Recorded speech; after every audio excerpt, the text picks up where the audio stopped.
Trumpas yra optimistiškai nusiteikęs dėl taikos dėrybų su Iranu, kurios rytoj vyks Pakistane. Viceprezidentas Vensas vadovaus dėryboms. Naujasis ajatola grasinantis Hormūzo sąsiauriui yra naujas etapas. Tai įdomu. Mūsų svečias sako, kad Iranas bandys mus apgauti blogų susitarimu, bet Trumpas to neleis. Su jumis Fox News analitikas ir ISW prezidentas generolas Jackas Kinas. Generole, mes esame paliaubų fazėje. Prezidentas nusiteikęs optimistiškai, o jūs? Prezidentas turi informacijos, kurios ne vienas iš mūsų neturi. Todėl kažkas jam sako, kad šios dėrybos yra geresnės nei bet kurios ankstesnės ir nei tai, ką Iranai padarė Obamos valdymo metu. Taigi tai turi būti faktas. Bet ne, aš dėl to nesu optimistiškas, nes tai yra tai, ką daro Iranai. Noriu pasakyti, jie yra meistrai dėrybų vilkinimo ir miglos pūtimo srityje. Ant kortos pastatyta viskas. Viskas, ką jie vertina. Viskas, nuo branduolinės programos, balistinių raketų, jų dronų iki paramos sąjungininkų grupėms. Visko, ką jie gina, jie turėtų atsisakyti savo norų. Sunku suprasti, kad jie tai padarytų. Tikriausiai jie nusileistų kai kuriais klausimais, kurie mus paskatintų. Tai yra kitaip. Jie pasiruošę susitarti čia. Vilkinti tai ištisas savaitės. Ir kodėl jie nori tai vilkinti? Na, nes jie nenori, kad vėl pradėtume pulti. Ir kuo ilgiau naftos kainos bus žemos, kuo ilgiau bus mažiau ekonominio skausmo, tuo ilgiau bus mažiau politinio spaudimo. Jų manimų tai labai apsunkina vyriausybei galimybę grįžti ir užbaigti darbą kariniu būdu. Tikiu, kad tai yra jų strategija ir jie yra labai sumanūs šio klausimu. Iš tikrųjų, jie tai daro geriau nei kovoja. Istorija kalba pati už save. Ir dar vienas dalykas, kad ir koks būtų susitarimas, Brianai, tarkime, kad kažką pasirašome ir jie pasirašo. Ar galime pasitikėti šitais vyrukais nuo šiol? Ne. Visiškai ne. Manau, kad ne. Generole, kokios yra galimybės? Tuomet turime būti pasiruošę. Taip, turime būti pasiruošę. Ir aš žinau, kad mūsų pajėgos gali atverti tą sąsiaurį ir apsaugoti pro jį plaukiančius laivus. Žmonės nerimauja dėl vieno drono čia, raketos ten, ir nieko nekainuos juos sustabdyti. Jie nesupranta teisingo plano ir plano detalių. Jungtinių valstijų ginkluotosios pajėgos gali užtikrinti aiškiai apibrėžtą koridorių per sąsiaurius. Suteikti visišką oro priedangą ir aplink visą tai sukurti oro gynybos burbulą ir užtikrinti, kad bet kas bandys prasiskverbti, bus sunaikintas. Dieve mano, mes jau kelias savaitės saugome savo laivus nuo Irano atakų. Mes galime tai padaryti. Tai būtų kur kas labiau ribota, teisingai. Tiesa, jie turi pakrantę, iš kurios gali šaudyti, bet ar manai, kad leisime kam nors prieiti arti? Turėsime apačius sraigtasparnius ore, sustiprintą stebėjimą. Mes žinome, kaip tai padaryti. Teisingai, nieko tokio. Iš tikrųjų nieko ypatingo. Nesakau, kad tai nėra iššūkis. Nesakau, kad nėra su tuo susijusios rizikos. Rizika yra kiekvienoje karinėje operacijoje. Tačiau tai įmanoma. Tikrai įmanoma. Generole, Kinai ir Iranai laisvai praeina, o jie sprendžia dėl Indijos ir Pakistano laivų. Kodėl mes taip pat jų nesustabdome? Kodėl mes negalime to padaryti? Palikti juos vadovauti, kol jie ima pinigus iš žmonių. Turto prievartavimo niekas negali toleruoti. Na, aš visada maniau, kad pirmoji galimybė mums bus prieinama, kai jie uždaro sąsiaurius, priešingai nei, žinai, saugumo galimybė, kuri reikalauja daug daugiau išteklių. Tai būtų tiesiog toks atvejis. Irano laivai plaukia, te reikia juos karantinuoti Omano įlankoje. Ir kalbantis su mūsų kariškiais, tai jiems nebuvo didelė problema, jie sugeba tai padaryti. Žinote, jie padarė tą patį prie Venesuelos krantų. Daugelis tų Kinijos laivų priklauso nuo Persijos įlankos naftos ir jie atsidurtų rimtose bėdose, jei mes tai pasielgtume. Prezidentas paskambina Xi ir sako, žiūrėk, Iranas verčia mus imtis veiksmų. Tai yra kažkas, ko aš nenoriu daryti, bet man reikia atverti sąsiaurį ir tai yra realybė ir tu už tai sumokėsi kainą. Aš norėčiau, kad tu paskambintum Iranams ir pasakytum jiems liautis tai daryti. Aš neprašau, kad jie nustotų mums priešintis, tik kad nustotų uždarinėti sąsiaurį. Manau, kad tai yra įgyvendinama strategija. Ir jei toliau turėsime su jais problemų, manau, kad tai yra strategija, kurią turėtume taikyti pirmiausia, netgi prieš imdamiesi karinės galimybės. Tai yra saugių konvojų vedimo per sąsiaurį. Taip.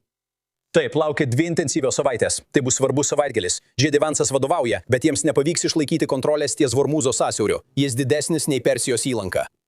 Ačiū, prašom kalbėti, generolė. Labai ačiū. Paskutinis punktas. Žiūrėkite, prezidentas Trumpas nesudarys čia blogos sutarties.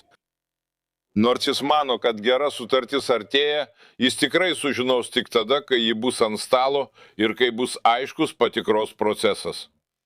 Jis žino, kad šie vaikinai yra melagiai ir sukčiai. Žiūrėk, niekas nesiderėjo su šiuo režimu daugiau nei šis prezidentas. Ir iš tikrųjų tai yra vienintelis prezidentas, kuris iš tikrųjų jiems pasipriešino reikšmingai karinėmis operacijomis. Gerai, jis žino, su kuo turi reikalą, ir aš pasitikiu, kad jis tikrai žino. Galiausiai mes sudarysime labai blogą sandorį po visų aukų, kurias iki šiol paaukojame. Taigi aš tikrai tikiu būtent tokiu rezultatu. Tai nėra blogas sandoris ir gali būti, kad mums teks grįžti prie karinių operacijų ir viską užbaigti vieną kartą ir visiems laikams. Ir šiuo požiūriu aš pritariu, nes tokiu būdu mes nesuteikiame finansinio gelbėjimo rato režimui. Bet kokiu susitarimu turėsime panaikinti sankcijas ir atšaldyti milijardus turto. Režimas iš karto neatsigaus, bet su šia finansinė pagalba jie atsities. Generolė, geras pastebėjimas. Taip, visi stebės situaciją. Negalime palikti visko taip, kaip yra. Generolė Jackai Keenai, ačiū Jums. Prezidentas Trumpas optimistiškai vertina galimybę sudaryti susitarimą su Iranu. Tuo tarpu viceprezidentas Vansas ruošia svarbias taikos derybas Pakistane. Ačiū. Tačiau Irano aukščiausiasis lyderis jau apsunkina procesą, siūlydamas planus perimti Hormūzo sąsiaurio kontrolę ir reikalauti mokesčių. Trejus Žingstas prisijungia prie mūsų teorijų iš Tel Avivo su išsamia informacija. Labas rytas, Trejau. Taip, sveiki visi. Labas rytas. Šį savaitgalį Islamabade vykstant itin rizikingoms deryboms, Izraelio žvalgyba Fox News pranešė, kad Iranas ima mokesčius iš laivų Hormūzo sąsiauryje. Pareigūnas priduria, kad teritorija visiškai kontroliuojama Irano Islamo revoliucinės gvardijos. Jie nusprendžia, kas gali praplaukti, bet dar svarbiau, kas negali praplaukti.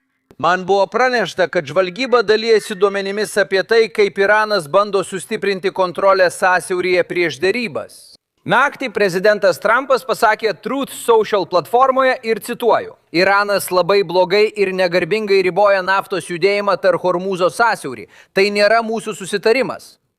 Per pirmasias 48 paliaubų valandos pro sąsiaurį praplaukė tik 8 laivai, o Irano aukščiausiojo lyderio valstybinė žiniasklaida paskelbė pareiškimą, kuriame sakoma, cituoju: ir tikrai mes įžengėme į naują erą valdant Hormūzo sąsiaurį. Mes nesiekėme karo, tačiau jokių būdų neatsisakysime savo teisėtų teisių. Ir dėl to mes laikome visas pasipriešinimo frontus kaip vieną. Regionas laukia derybų Pakistane rezultatų, tuo tarpu Iranas ir Parteva aptarė skirtingas sąlygas. Irako užsienio reikalų ministras vakar pakomentavo derybas. Mes aptarėme būsimą derybų procesą Pakistane ir palaikome bei skatiname šį procesą. Ir tikimės, kad derybų procesas pasieks savo tikslus – taiką ir saugumą regione. Vienas iš aklavietės taškų yra tai, ar Izraelis vis dar galės pulti Hezbollah, pagrindinį Irano sąjungininką Libane. Naktį izraeliečiai atakavo paleidimo pozicijas pietų Libane, o vėliau Hezbollah paleido raketą, kuris sukėlė sirenas Tel Avive. Noriu tau pasakyti, Libane nėra paliaubų. Mes toliau stipriai puolame Hezbollah ir nesustosime, kol nebus atkurta jūsų saugumas. Mūsų dideli pasiekimai tiek Irane, tiek kovoje su blogio ašimi atnešė istorinį Izraelio statuso pokytį regione. Kitą savaitę Izraelis ir Libanas turėtų pradėti derybas siekdami taikių santykių ir Hezbollah nuginklavimo. Tačiau Izraelio žvalgyba pranešė Fox News, kad Iranas reikalauja mokesčių už praėjimą per Hormūzo sąsiaurį. Dabar mes susisiekėme su laivybos kompanijomis, kad patvirtintume, ar šios sumos yra mokamos. Vyrai. Trejus, ar yra kalbų apie Irano žmonių ginklavimą? Žinau, kad tai pasiteisino Reaganui Nikaragvoje. Prieš savaitę kalbėjausi su prezidentu Trumpu apie šį klausimą ir jis pasakė, kad šių metų pradžioje bandė be perduoti ginklus Irano protestuotojams, bet galiausiai jie buvo sulaikyti. Pasak prezidento, kurdai sako: susisiekiau su regioniniais šaltiniais, kurie patvirtino, kad tie ginklai buvo išsiųsti, bet nepasiekė protestuotojų. Žinoma, prezidentas turi įvairių pasirinkimų. Jie laukia, kol paaiškės dėrybų Islamabade rezultatai, suprasdami, kad iraniečiai neturi dėrybinės galios prie dėrybų stalo. Irano revoliucinė gvardija buvo sunaikinta ir išnaikinta po operacijos Epinis įniršis. Irano branduolinė programa buvo likviduota per operaciją Vidurnakčio kūjis. Šių balistinių raketų ir dronų gamybos linijos per pastarąsias 40 dienų buvo Zebriva ir Izraelio atakų taikinys. Todėl Iranai turi labai mažai svertų dėrybose ir pareigūnai sako, kad jie turės pripažinti, jog pralaimėjo mūšio lauke ir pakeisti savo poziciją, jei nori pasiekti geros valios susitarimą. Trejus. Iranas vargu ar pripažins pralaimėjimą ir atiduos uraną ar sąsiaurį. Tai verčia mus susimastyti, ar dėrybos tęsiamos teigiant, kad yra pažanga, kaip jau yra buvę anksčiau. Ar tai iš tikrųjų vyksta? Ar manote, kad yra terminas galbūt per 2 savaitės, kai šios dėrybos arba įgaus pagreitį, arba žlugs? Tai puikus klausimas. Prezidentas Trumpas aiškiai pasakė, kad Iranai žiniasklaidai sako viena, o dėrybų stalo kita, nes jie nori išlaikyti įvaizdį, kad vis dar turi vidinę galę, nors šalis nuniokota į Sejavar atakų. Mes nagrinėjame įvairius klausimus ir viešai matome aiškų skirtumą tarp amerikiečių ir Iranų pozicijų. Prezidentas šios savaitės pradžioje pasakė, kad Iranas leido komandai atvykti į objektus, kuriuose buvo sodrintas uranas, iškasti uraną po operacijos Midnight Hammer ir pašalinti šią labai sodrinto urano medžiagą iš šalies. Šią savaitę Irano branduolinės energetikos vadovas apsaugojo uraną. Ir yra Hormuzo sąsiauris, kur prezidentas pareikalavo, kad šis kelias būtų atidarytas. Tačiau Iranai žaidžia savo žaidimus, trukdo laisvam judėjimui ir pagal mūsų pranešimus ima mokesčius už šią svarbę kelionę. Galiausiai yra parama tokioms grupėms kaip Hezbollah, Hamas ir Husiai, taip pat balistinių raketų programa, kuri kelia grėsmę LBS Varimeva sąjungininkams regione. Be reikšmingų nuolaidų po šio pralaimėjimo mūšio lauke, regionas tikriausiai vėl grįš į konflikto būseną. Gerai, puikiai ataskaita, Trejus. Taigi reikia destabilizuoti politinę vadovybę. Ir nors mes kartu su izraeliečiais sunaikiname didelę šios struktūros dalį, daug jos vis dar išlieka. Turite 2 galimybės. Arba jūs juos pašalinate, arba žmonės patys sukyla ir pašalina juos. Dabar jie tam neturi ginklų. Taigi, manau, kad kai atvedėte generolą ir jis kalbėjo apie tai, kad esame per žingsnį nuo tikslo, Tai turi įvykti ne dėl režimo pakeitimo, bet jūs tiesiog atidedate dar 10 metų, kol jie vėl bandys viską iš naujo. Generolas sakė, kad Iranai yra dėrybų vilkinimo meistrai ir kad viskas, ką jie vertina, yra pavojuje. Mes norime, kad jie pasiduotų.